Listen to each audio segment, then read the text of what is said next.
di padang mahsyar kelak, ketika seluruh manusia dikumpulkan dari Adam sampai kiamat.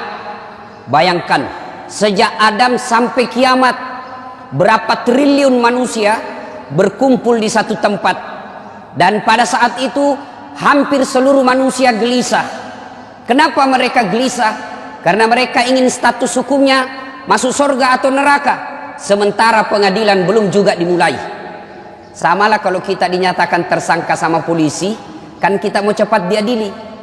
Adili saya, kalau saya salah berapa tahun vonisnya, kalau tidak salah adili lalu lepaskan dari sangkaan itu.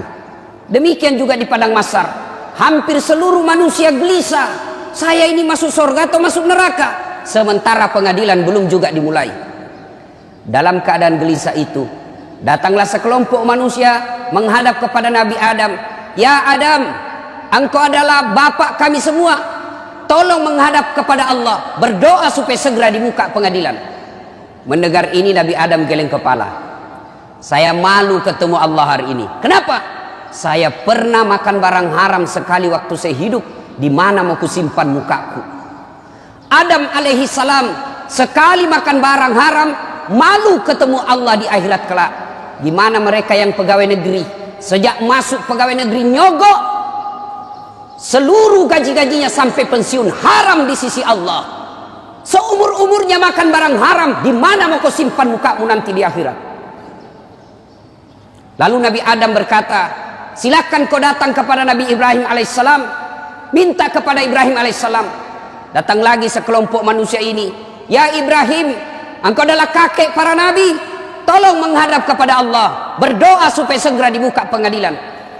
Mendengar ini Nabi Ibrahim pun geleng kepala. Masusah, masih ritoka iya. Saya juga malu ketemu Allah hari ini. Kenapa? Saya pernah bohong sekali waktu saya hidup. Di mana mau kusimpan mukaku hari ini? Ibrahim alaihissalam sekali bohong, malu ketemu Allah di akhirat kelak. Gimana anggota DPR yang tiada hari tanpa bohong? Gimana para politisi ketika kampanye pilkada, pilgub, pilpres, banyak janjinya, setelah terpilih tidak pernah dilaksanakan janjimu? Di mana kau nanti di akhirat? Dicari kau nanti dengan Allah. Mana ini pembohong semua? Ibrahim alaihissalam sekali bohong, malu ketemu Allah. Di mana kita yang politisi tidak hari tanpa bohong? Lalu Ibrahim alaihissalam berkata, coba kau datang kepada Nabi Nuh alaihissalam, minta berdoa. Datang lagi sekelompok manusia ini menghadap kepada Nabi Nuh. Ya Nuh, engkau adalah Nabi dan Rasul, tolong menghadap kepada Allah, berdoa supaya segera dibuka pengadilan. Nabi Nuh pun berkata, susah juga, saya malu ketemu Allah hari ini. Kenapa? Saya pernah diutus menjadi Nabi. La ilaha illallah, tiada Tuhan selain Allah, jangan sembah kecuali Allah. Anakku lawan saya. Saya malu ketemu Allah. Saya diutus menjadi Nabi, justru anakku melawan saya. Nuh alaihissalam, satu anaknya membangkang, malu ketemu Allah di akhirat kelak. Gimana kita yang 3 anak, tidak ada yang tahu sholat, satu pengedar, satu pengisap, satu kawin lari di bawah bandar. Nuh alaihissalam, satu saja anaknya, malu dan takut ketemu Allah. Gimana bapak-bapak, 4 anaknya tidak ada yang bangun sholat subuh. Demi Allah, yang bisa menyelamatkan kita nanti di akhirat, ketika kita sudah dikubur, bukan rumah mewah, bukan rumah dinas, bukan mobil mewah, bukan tabungan, tapi apa? Anak yang soleh dan soleha yang mendoakan kita. Suatu ketika Nabi Allah Muhammad sallallahu alaihi wasallam menuju ke satu tempat. Dalam perjalanan ke tempat itu, Nabi Allah Muhammad sallallahu alaihi wasallam beserta sahabat lalu berkata, Nabi, cepat-cepatkan langkahmu. Kenapa? Nabi melewati pemakaman. Nabi bersabda, peri-periko.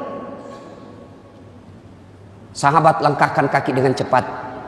Selesai di tujuan, Nabi sampai balik lagi dengan rute yang sama melewati kuburan. Sahabat ingin mempercepat langkahnya karena tadi disuruh cepat. Sahabat mempercepat langkahnya. Nabi berkata, nggak usah cepat-cepat, santai saja. Sahabat bertanya, ya Rasulullah, tadi waktu pergi kami disuruh cepat, sekarang tidak, ada apa? Nabi menjelaskan, andai saja kau diberi pendengaran seperti telingaku, kau dengar ini orang tadi disiksa, diazab di kuburnya, disiksa di kuburnya. Saya tidak betah, kasihan saya tidak betah mendengar dia disiksa lama-lama, maka saya percepat supaya saya tidak dengar. Waktu pulang tidak lagi. Kenapa? Saya dengar berita dari Jibril, Allah perintahkan malaikat penyiksa kubur, hentikan siksaanmu. Kenapa? Tidak mungkin bapaknya kusiksa di kuburnya sementara anaknya lagi mengaji sekarang membaca Bismillahirrahmanirrahim. Baru anaknya membaca basmalah, orang tuanya sudah lepas dari azab kubur. Itu anak yang soleh. Kalau anak yang suka mabuk, anak pezina, anggota DPR tapi nipu, jadi politisi tapi koruptor, bapaknya nanti juga disiksa di kubur.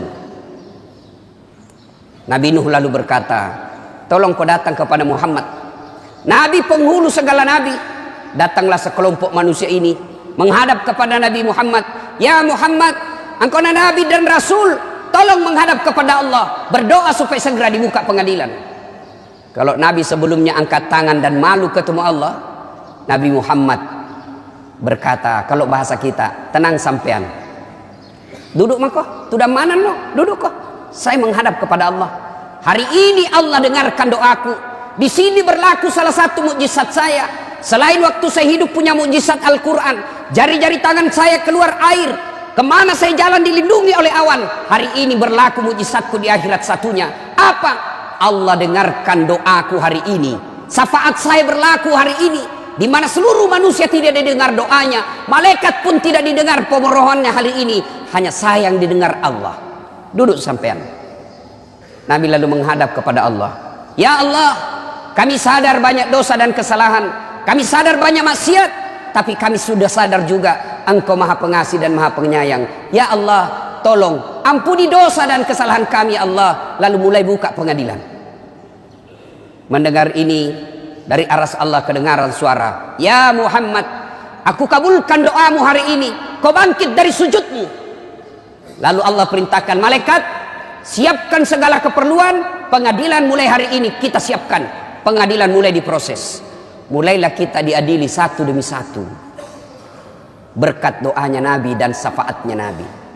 Ketika Nabi ceritakan masalah ini, sahabat bertanya, ya Rasulullah, apakah semua umat Islam mendapat syafaatmu? Syafaat itu kalau di kantor wali kota, rekomendasi, kata belece, nota. Sahabat bertanya, semua dapat syafaatmu ya Rasul? Tidak. Kalau kau mau mendapat syafaatku, ada dua syaratnya. Apa syaratnya? Kata Nabi, satu, aqimis salat, tetongangi sampajangnya, dirikan sholat. Ini yang paling penting Pak. Ayo, Bapak mau mendapat syafaat, periksa dirinya. Sholatnya bagaimana? Mari geledah diri kita. Saya mengamati dari 5 rukun Islam, sholat ini yang paling banyak dilalaikan orang Islam. Puasa Pak, biar tukang judi ikut puasa Ramadan, pemabuk ikut juga puasa Ramadan, zakat dia bayar zakatnya, bahkan kadangkala dia pergi haji, tapi sholatnya yang dianggap remeh. Demi Allah, Bapak tidak haji tetap dianggap Islam, Bapak tidak puasa Ramadan tetap dianggap Islam, tidak bayar zakat tetap dianggap Islam. Tapi ketika tidak mendirikan sholat, demi Allah, kafir di hadapan Allah. Kafir. Buka Al-Quran, surah Al-Anfal, Al-Fat ayat 29, Allah jelaskan, Muhammad Rasulullah walladzina ma'ahu asidda walal kuffar ruhama'u bainahum tarahum rukka'an sujjada. Tanda umat Muhammad itu, kalau dia mengaku Islam, rukka'an sujjada, kamu lihat mereka ruku dan sujud sholat 5 waktu. Bapak tidak puasa 5 tahun berturut-turut tidak puasa, taubat hari ini, besok dia bayar puasanya yang lepas, tidak ada lagi kalanya. Tidak bayar zakat 5 tahun berturut-turut, taubat hari ini, besok dia bayar semua zakatnya, selesai utang zakatnya. Tidak haji padahal sudah mampu, tahun depan dia daftar, tahun depannya dia berangkat haji, selesai utangnya soal haji. Tapi kalau Bapak tidak sholat subuh tadi, bagaimana cara bayarnya? Coba jelaskan. Yang tidak sholat subuh tadi bagaimana cara bayarnya? Tidak ada, tinggal nunggu siksaannya. Begitu bapak tidak sholat subuh, besok bagaimana caranya? Dia bilang anak muda, besok Ustadz saya sholat subuh. Ya besok untuk besok. Saya sholat 2 kali, lebih salah lagi. Tidak ada pak. Begitu pentingnya ini sholat, sehingga Nabi menjelaskan, andai saja sholat ada dalam dirimu, maka sholat itu seperti fungsi pentingnya kepala. Coba lihat fungsi pentingnya kepala dalam diri kita. Ada orang perang, kena kedua kakinya, tangannya amputasi, potong 2 tangannya, potong 2 kakinya, masih bisa hidup. Ada orang tidak ada pendengarannya, masih bisa hidup. Tidak ada 2 matanya, buta sama sekali, masih bisa hidup. Tapi pernahkah kita melihat ada orang lewat di sini tidak ada kepalanya? Itulah orang Islam yang tidak sholat, ibarat manusia tidak punya kepala. Gimana Allah mau kasih, Nabi mau kasih kita syafaat? Jangankan 5 waktu, sholat Jumat saja terlambat. Ini saya masuk di sini setengah, sudah mulai azan masih setengah. Yang setengah ke belakang, yang terlambat, dengar baik-baik. Bapak sah sholat Jumatnya, cuma sudah tidak terdaftar di absennya malaikat. Sah sholat Jumatnya, tapi sudah tidak tercatat di buku hadirnya malaikat. Begitu hatib naik baca khutbah assalamualaikum, buku malaikat tutup, lapor yang terlambat datang tidak ada dalam namanya. Itu ciri-cirinya, coba lihat, tandai mukanya mereka pak. Mereka itu paling terlambat datang, paling cepat pulang. Assalamualaikum, salamku, lompat.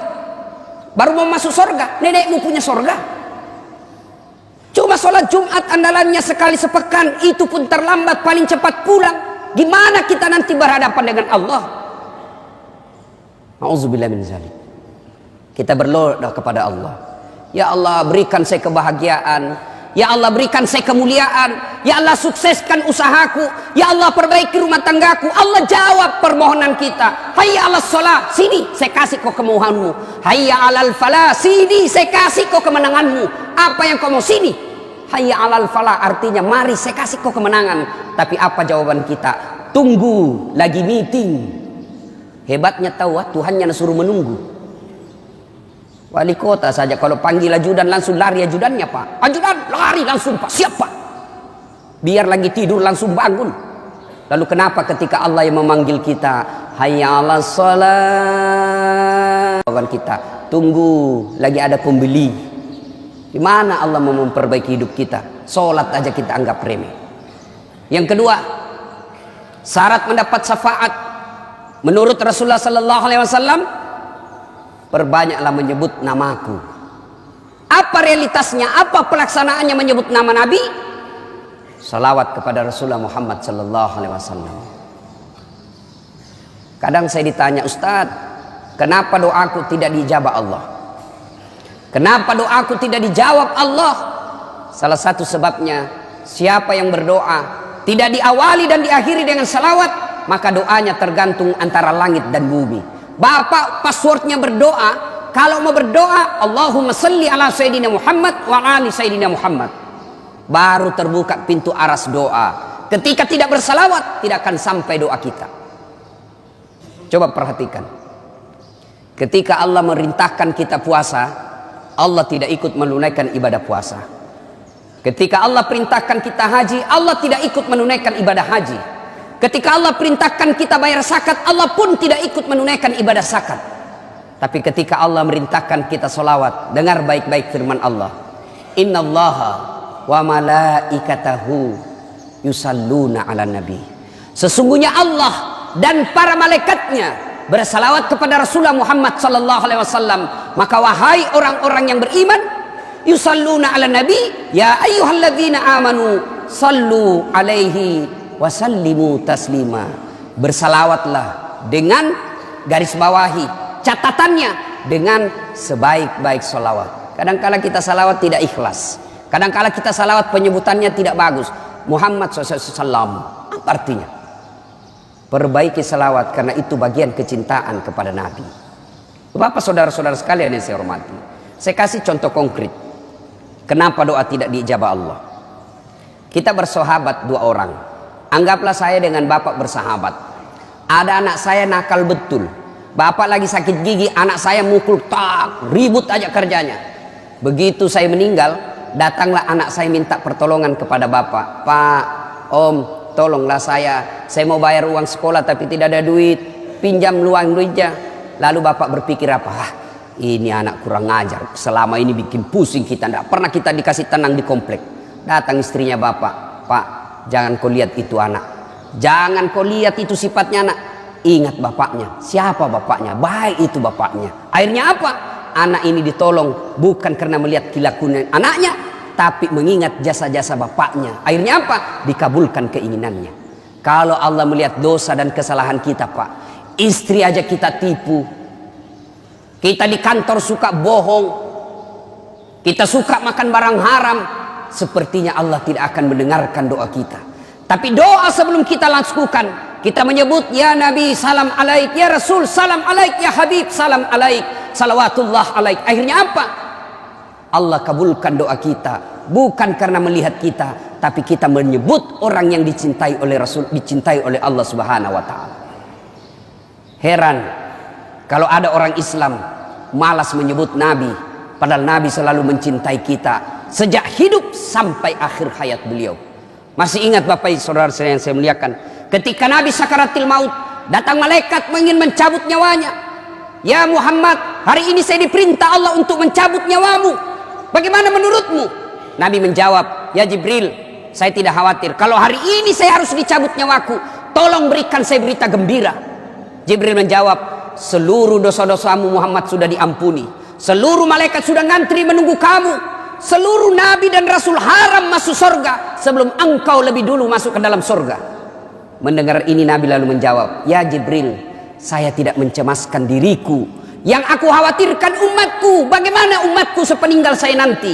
Jibril lalu naik menghadap kepada Allah. Turun Jibril membawa berita, ya Muhammad, ada berita gembira dari Allah. Meskipun engkau sudah tidak di tengah-tengah umatmu, meskipun engkau sudah tidak di tengah-tengah umatmu, meskipun engkau tidak di tengah-tengah umatmu, selama umatmu masih berpegang kepada Quran dan Sunnah, aman umatmu.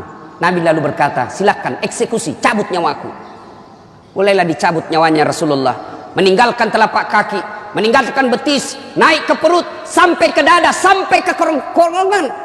Di bibir beliau, apakah beliau ketika mau keluar nyawanya, siapa yang disebut? Apa beliau sebut Khadijah? Apa beliau istri Aisyah? Apa beliau sebut cucunya Hasan Husain? Tidak. Siapa yang disebut? Ummati, ummati, ummati. Umat kita yang disebut Nabi. Dan di akhirat kelak dijelaskan oleh Rasulullah, ketika hari kebangkitan, manusia pertama dibangkitkan Allah di hari kebangkitan, Rasulullah Muhammad sallallahu alaihi wasallam.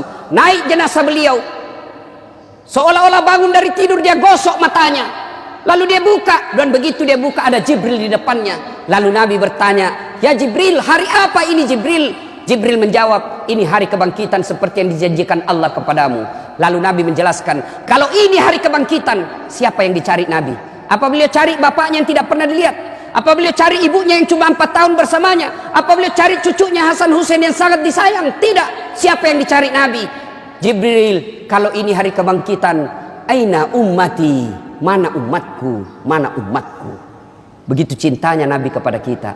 Lalu apa balasan kita kepada Nabi? Kadangkala kita injak-injak sunnah Nabi, kadangkala kita bersalawat pun kepada Nabi kita sangat pelit, sehingga pantas ketika Nabi jelaskan, sepelit-pelit umatku di antara kalian adalah yang ketika dia dengar namaku, dia tidak mau dan enggan bersalawat kepadaku.